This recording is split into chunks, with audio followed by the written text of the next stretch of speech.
Sacramento State used to be one of the bottom feeders of the Big Sky Conference, and at one point it looked like they might actually cut the football program to save money. Now, they're looking to jump to the FBS level and have major backing through the Sac-12. With brand new head coach Brennan Marion, it looks like Sacramento State could become the next powerhouse at the FCS level, become the next team to jump to the FBS through the Mountain West or Pac-12. This is the story of Sacramento State. But before we get into this, if you enjoy college football content like this, make sure to leave a like and subscribe. Also, let me know which college football program you think will jump to the FBS next in the comment section below. Sacramento State football began in 1954 as a member of the Northern California Athletic Conference, which was originally known as the Far Western Conference at the Division II level. They would not get their first win until 1955 over Southern Oregon. They would make two bowl games in 1964 and 1968, losing both games. At the time, they were led by head coach Ray Clemens, who would coach the Hornets from 1961 to 1975, going 72-75-3, winning two conference titles. In 1978, Bob Matos took over as head coach and struggled at first before going 8-3 in 1982. In 1985, the Hornets joined the Western Football Conference and would win the conference title in 1986. In 1988, they would make the Division II playoffs for the first time in school history. They would beat UC Davis 35-14 in the first round, and then North Carolina Central in the quarterfinals 56-7. In the semifinals of the playoffs, they would fall to North Dakota State 42-20. It would be the first time they made the playoffs in school history. It would also be their last appearance at the Division II playoffs as they finished the season 10-3. Matos would finish his coaching career in 1992, finishing with a record of 84-73-2. At the time, he was the first Hornets coach to finish with a winning record. Matos turned a program that went 0-10 the year before he arrived to lead the Hornets to 8 winning seasons while in charge. He is known as a Little General by his players, standing at 5'8", and was a great players coach who his players loved. According to a former player in an article written in the Lodi News, he left Sacramento State as its all-time winningest coach and had raised hundreds of thousands, if not millions of dollars for the football and other athletic programs. Hornet Stadium became the crown jewel of the campus. That player was Richard Bonas, a deaf football player. Bonas went on to say, "But Matos' impact on me went beyond football. The day he convinced me to strap it on for him at Sacramento State, I was almost convinced that as a totally deaf student, I would not get a fair shake either on the football field or in the classroom. Matos told me that the deafness would not be an issue, that he was willing to work with me. He kept his word. In doing so, he validated me as a person with something valuable to contribute to society. That education was priceless, and Matos made it happen. One day in the offseason, Matos found me alone on my 20th birthday. I'd been given a birthday cake by some friends, but I had no one to celebrate it with. Matos insisted that I come to his house in Stockton and have a party with him, his wife Maureen, and his young son Doug. When I left that night, Matos had tears in his eyes. So did I. I wanted to share that to honor Matos, who unfortunately passed away in 2010 after a battle with brain cancer. Sacramento State would go back to struggling, going 4-6 in 1993 and 5-5 in 1994. 1993 was also when Sacramento State joined the American West Conference as a charter member along with California Polytechnical State University, California State University Northridge, the University of California Davis, and Southern Utah University. All the members of the conference were former Division II programs that had recently moved up to the Division I AA level. The reasons these programs all moved up to the Division I level was because the NCAA created a rule that did not allow schools to have Division I schools compete at lower levels in football compared to the rest of their sports. In 1995, Sacramento State accepted an invite to the Big Sky Conference, which is compared to the Big Ten of the FCS level. It was a major jump up in competition for a program that had only recently just moved up to the Division I level. They would close out their time in the American West Conference, winning the conference title, but finishing the year 4-6-1. In 1996, they would go 1-10 in their first season in the Big Sky, with their only win coming against UC Davis, who was a Division II program at the time, 27-24. They would lose every Big Sky Conference game by an average score of 45.125 to 23.75, with their closest matchup coming against Portland State, They lost to 38-31. 1997 would not be much different, as they would go 1-10, won their first conference game when they beat Idaho State at home 23-19. 1998 would see them improve to 5-6, but 1999 would be their first winning season at the Division I AA level and their first winning season since 1992.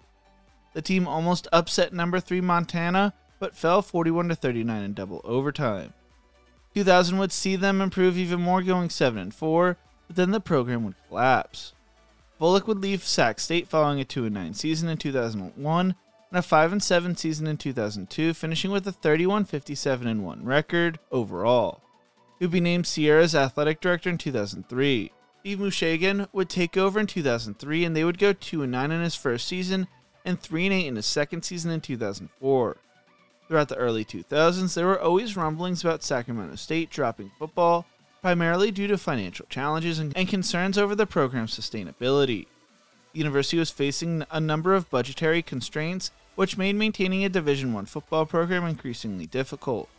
The football program was operating at a loss, and they were struggling with limited resources. The lack of success on the field made it harder to justify the continued investment in football, and the school was dealing with budget cuts as the state's funding decreased. In 2004, Sac State did actually announce that it was considering cutting football as part of a broader effort to deal with the financial situation. However, after much discussion, including input from students, alumni, and the community, the university decided to keep the program. The decision was influenced by the desire to maintain school spirit and identity, as well as recognition that a football team could still be a valuable tool for recruitment, public relations, and student engagement, even if it wasn't a major financial revenue generator. After going 11-33, Mushagan was fired following the 2006 season. His replacement would be Marshall Spearback from Foothill, an extremely successful JUCO coach, going 109-52 while coaching the Owls and winning 8 Silicon Valley Bowls and appearing in 9 of them. Spearback helped raise them from being one of the bottom feeders in the Big Sky to being a middle-of-the-pack school. In 2010, he led the Hornets to their first winning record since the 2000 season, when they finished 6-5 and 3rd in the Big Sky Conference. In 2011, they opened up the season against Oregon State on the road as 23-point underdogs and pulled off the upset in overtime 29-28 after quarterback Jeff Fleming connected with wide receiver Braden Reed on a 2-point conversion, giving the Hornets their first ever win over a power conference school.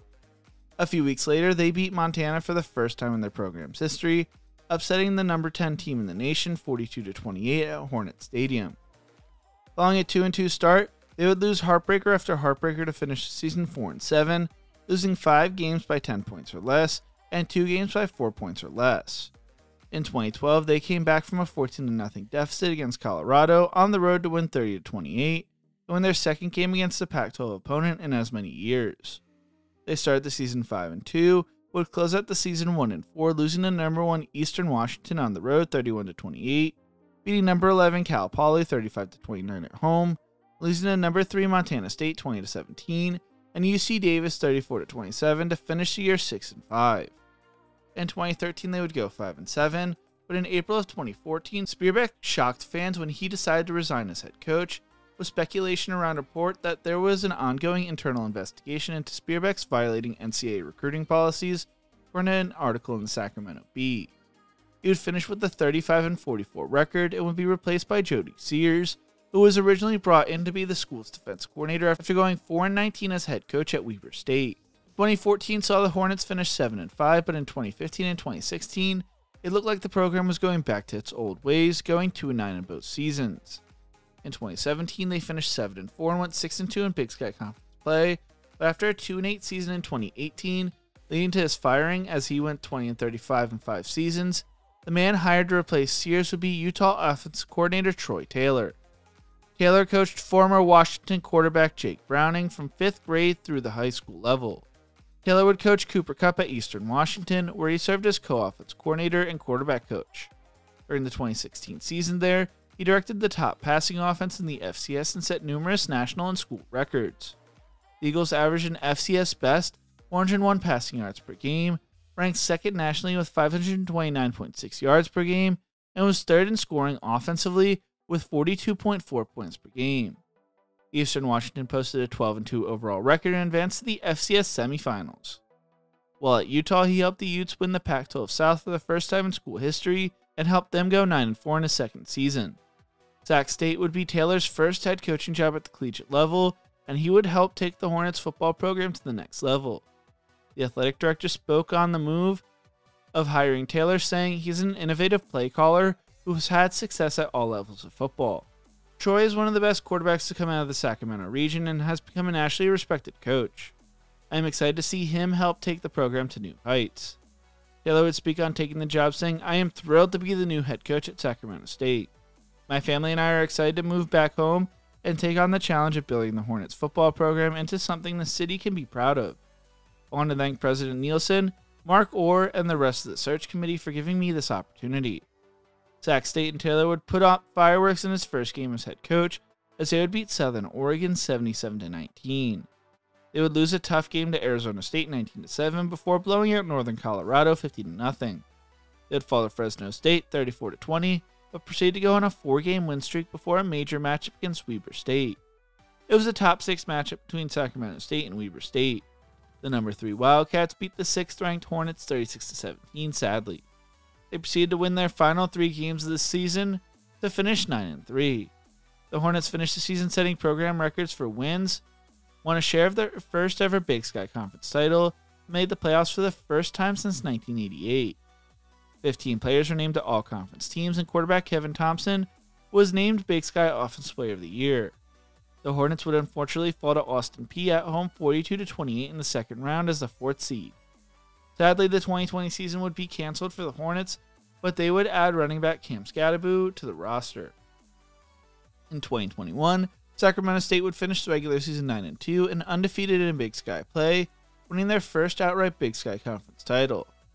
They would once again earn the 4th seed in the FCS playoffs and once again fell at home in the second round of the playoffs, this time to South Dakota State 24-19, who went on to make the semifinals of the playoffs. In 2022, Sac State would finish the regular season 11-0, and during it beat Colorado State, number 7 Montana, number 14 Idaho, number 5 Weber State, and number 24 UC Davis, earning the number 2 seed in the FCS playoffs. Finally, they would win their first FCS playoff game over number 13 Richmond 38-31, would fall to number 7 Incarnate Word 66-63 in a shootout. Within 24 hours, Taylor would take the Stanford head coaching job and Skattebo would transfer to Arizona State. Taylor finished with a 30-8 record at Sacramento State, finishing with the best winning percentage by a coach in school history, and was the second coach to leave the Hornets program with a winning record. Defensive coordinator Andy Thompson would take over as head coach. Thompson would lead the Hornets back to the playoffs in 2023, where after beating North Dakota on the road in the first round, they fell to 3-seed South Dakota 34-24 in the second round. 2024 would not be as successful as they would go 3-9 in the season. Following the season, Thompson reunited with Taylor at Stanford as his assistant head coach and co-defense coordinator, going 11-14 in 2 seasons as head coach of Sacramento State. While the season would not go the way Hornets fans might have liked, there could be special things in the works for Sacramento State. With the Mountain West and new Pac-12 looking for schools, Sacramento State's name was consistently brought up. In September, the school announced it would be building a brand new state-of-the-art multi-use sports and entertainment venue to replace Hornet Stadium. President Luke Wood spoke on the move, saying, "The stadium is a commitment to our belief that Sacramento has the spirit and passion to turn this city into a college football town. It will be a stadium worthy of Sacramento State's academic and athletic prowess. It will also honor our position as one of the top media markets in the country. We're excited about what the future will bring and can't wait to open our new stadium. Sac State New Stadium will be able to accommodate football, soccer, and rugby, as well as professional and international competitions, club and other collegiate sports, NCAA championships, concerts, and more. The new stadium will accommodate a minimum of 25,000 fans throughout its improved student and visitor seating, premium seating, and boxes. The new stadium's construction is funded by money allocated from the athletics, including sponsorships and donor funds. In 2022, it operated with an athletic department budget of $35.9 million, according to USA Today. The median Mountain West budget for that year, by comparison, was $50.4 million, according to the Knight Newhouse database. Other intangibles like stadium capacity and NIL offering may not be a part of what the NCAA current checklist is, but an FBS school is unlikely to offer a bid without having them up to stout. A while back, the new Sacramento Kings owner a decade ago threatened to move the NBA franchise out of the city. The local community and business leaders mounted a successful campaign to save them. Those same people are now coming together to form the SAC-12, which includes California State Senator Angelique Ashby, California State Assembly member Stephanie Nagayan, Sacramento City Council member Eric Guerra, and former San Francisco 49ers and Sac State alum Otis Amy. Joshua Woods, a Sacramento State alum and CEO of Sacramento Regional Business Association, is Luke Woods' twin brother. As of the end of October, they had raised over $50 million and raised their new goal to $75 million. Whoever was going to take the head coaching job at Sacramento State was going to have a goal and opportunity with the possibility to move up to the FBS level and have major resources backing them. Names who were linked to the job including Reggie Bush, Jamar Cain, Robert Griffin III, Lee Marks, Angus McClure, Tim Skipper, and Mike Vick. Instead, the job would go to 37-year-old UNLV offense coordinator Brendan Marion. He has earned a national praise for his innovative go-go offense in the past 2 years with the Running Rebels, including this season where UNLV finished nationally ranked for the first time. Marion has been courted by other programs across the country at the FCS and across the higher levels of FBS for years. And to be honest, I was hoping he would become Wisconsin's offense coordinator.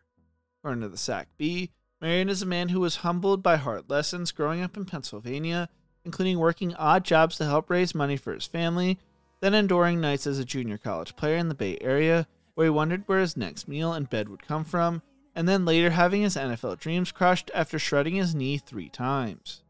Marion beamed in his moment. He had formally arrived. Marion spoke on being hired, saying, "I'm so excited to be here, what we can do. I knew at 5 years old that I wanted to be in football. I was a football nerd. I created playbooks, and I love football, the game, and everything that comes with it.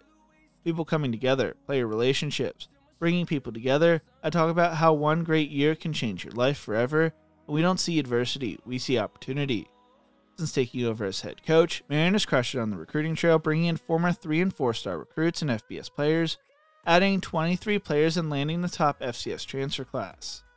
Marion spoke on recruiting, saying, "We're getting the best and the brightest from across the country. We're recruiting players who love football and want to do big things.